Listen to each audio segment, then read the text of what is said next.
Well, the woman who bought the guns used to kill 3 Burnsville first responders was sentenced late this afternoon. Ashley Deardahl pleaded guilty to 2 counts of straw purchasing after buying guns for Shannon Gooden.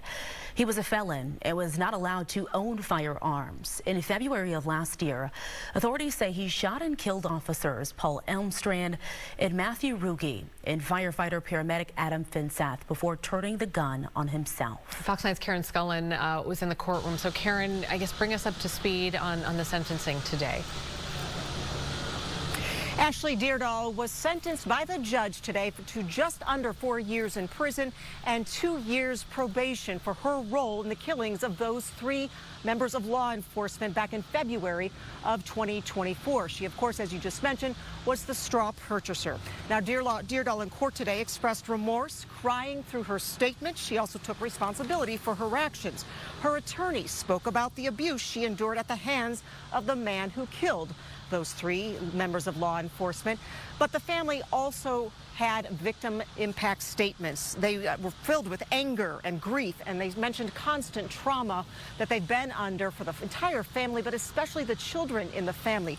They used phrases like, Deardahl turned her boyfriend into a weapon of mass destruction. How could you be so reckless? I now have a lifetime of trauma. She lost nothing, and I lost my world. All of her children are alive, and one of mine is now dead. Let's hear now from the Burnsville police chief and the fire chief who spoke just moments ago about today's sentencing. Today's sentencing provides some sense of closure to the judicial portion of the nightmare we've been living since February 18th of 2024.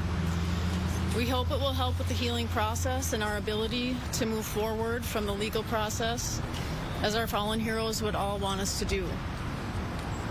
The sentencing will never feel like it's enough because we will never get our fallen heroes back. We are grateful to the judge for remanding the defendant into immediate custody. And that's actually pretty interesting because in court today, both the defense and the prosecution agreed that Deardahl could actually self-surrender on October 7th. That was an agreement between them.